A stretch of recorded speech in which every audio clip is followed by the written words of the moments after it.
Hi everyone and welcome to another tutorial. In this particular one I want to talk about the better use of envelopes in Ableton Live. As we know, the envelope follower is absolutely amazing, it's extremely powerful, but there's one thing I noticed that actually most producers actually use wrongly, I suppose, or they're not using to the full capabilities of the actual envelope follower. And this is the problem with using the envelope follower to follow the entire signal chain. And that's a big problem. So I'm going to show you one little thing that potentially could change the way you produce in a massive way. Remember that the envelope follower can be applied to any device within Ableton, right? So I've got this loop here, which is like a drum bass thingy. Got some hi-hats in there.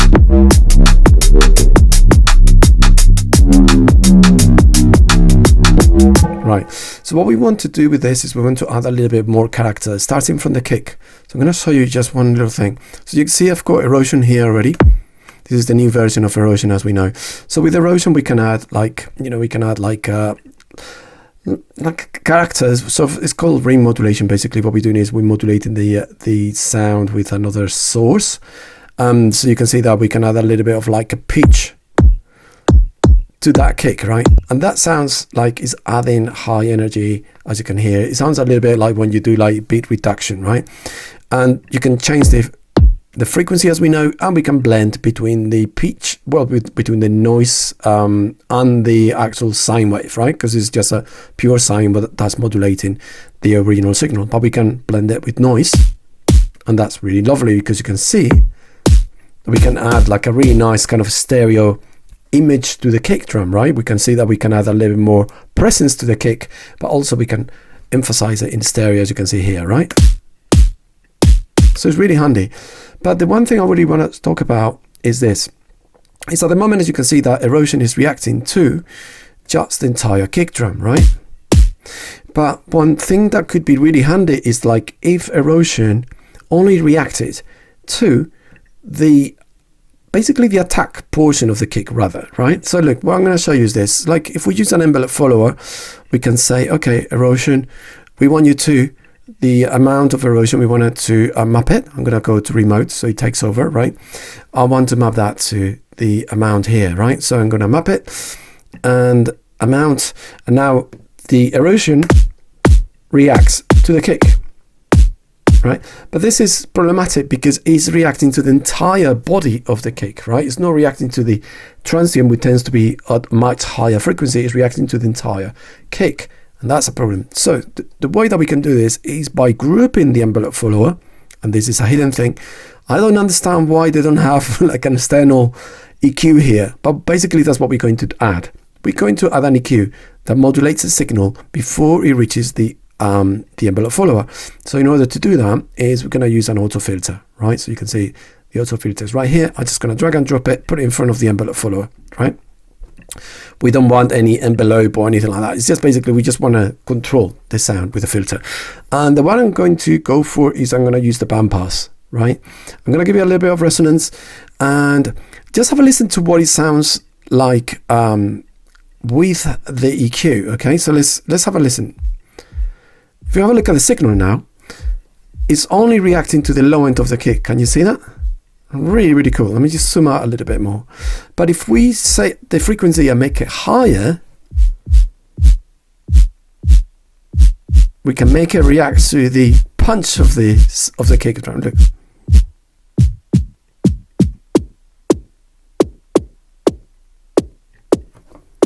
Right. The problem is that with this, we are not hearing the full signal, right? Because we are filtering the sound. We're using the envelope follower and then we got erosion there. Well, you know, basically we don't have the low end of the kick anymore because we're using the band pass filter to take energy away. So the key is to do this, is just going to the audio effect rack, going to the device list, as you can see here, and then create a new chain. That's going to be an empty chain. The signal passes through normally. And then what we're doing is we're muting that one. And now have a listen. I'm going to take erosion off. Can you hear the difference that makes? We can make it more precise. We can shift the frequency of the auto filter and make it go a little bit higher still, so it catches more of the transient. Look.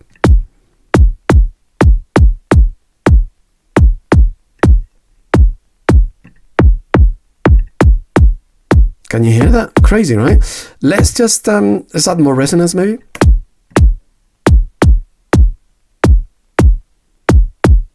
But super snappy. Can you see how quickly the erosion gets out of the way?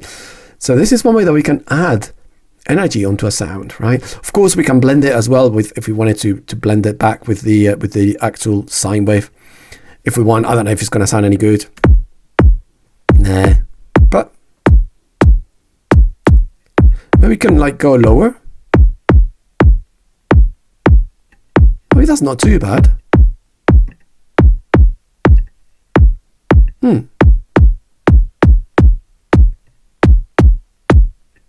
I like that actually. There. So that's adding more punch, it's adding more presence, it's basically adding more presence to the kick drum. But let's explore this with other samples, right? Other sounds, rather. So this is my bass sound here. I'm just going to turn off the sidechain compressor so you can hear it. Lots of reverb built in as well. I will show you at one point the chains I do is all operator. There's a lot of movement with EQ, which is another thing I tend to do as well. And you know, multiband dynamics to control the low end. At one point, if you guys want me to show you, I can show you in another tutorial. But what I'm going to do now is I'm going to use the same technique. I already have that chain created onto my kick, right? So I'm going to save it and I'm going to call this like like envelope follower, you know, just call it whatever, envelope follower sidechain, follower sidechain, I don't know, side. Okay. And if we then, you know, I can just copy and paste it, right? So let's add it onto the bass. And remember that the envelope follower can also work with different things, right? It doesn't have to be just erosion. It works with anything in Ableton, right? Absolutely anything. But the good thing about this now is like, let's just use erosion for now. And then I'm going to show you with another effect, see what you guys think. So let's just go with erosion for now. And let's just bring it in there. Right. And let's use the noise. So at the moment, if I bring the noise all the way up, that's the energy that it adds to the bass, which is kind of cool though. I don't mind that. It's quite strong, right?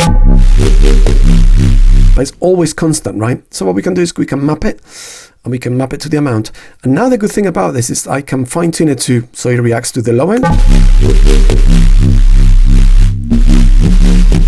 You see? I can bring the gain down a little bit here. Yeah, okay, easy. Oh, I can make it so it reacts to different harmonics of the bass sound, right? The bass sound has got some crazy harmonics happening through it, right? So let's just see what happens if it reacts to not the low end, but it reacts to maybe like some of the higher content of the bass sound.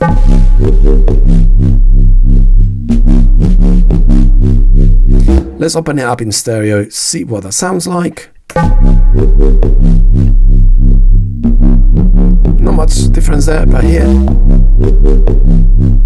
nice.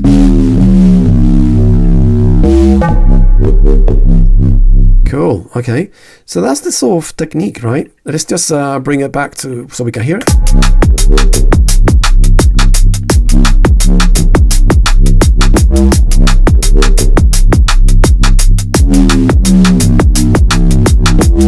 Great. And again, we can explore this with other effects. Let's just get rid of the erosion for now. And I mean, I don't know, I'm just going to leave it there because I like it. But let's say I wanted to add something else, like let's say another distortion effect, just briefly, right? So you can see it. Let's say I want to add like, let's just bring in maybe like the arm distortion. I was going to go for the pedal because I never use pedal. So I'm going to use pedal there. So pedal is a bit like, let's give it some crunch.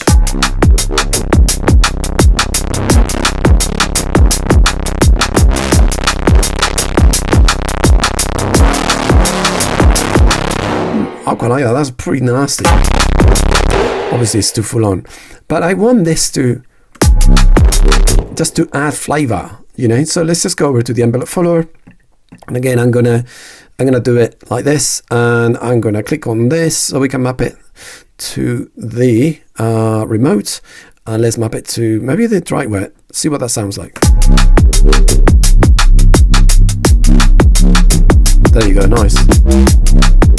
Can you hear the subtle?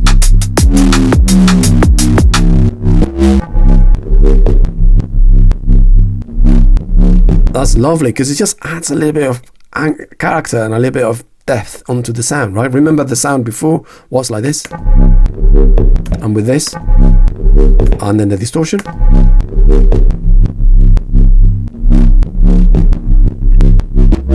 Oh, that's nice as well. Oh, maybe I kind of prefer the distortion. Maybe it's too intense, so I'm gonna lower the amount here. There. There you go, nice.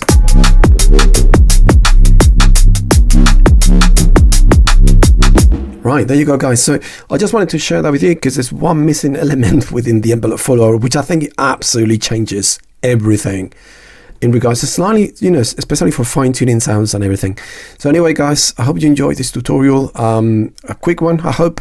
And yeah, welcome to the channel if this is the first video that you watch. And yeah, leave us a comment, follow the videos as well if you want to know more about, I don't know, I will be posting more tutorials more frequently. And if you want to get lessons from me, let me know as well in the comments, or if you want to reach out to me directly, you can see as well in the description. I've got links to my my services as a teacher as well if you fancy. So anyway, guys, enjoy, and we'll catch up very soon.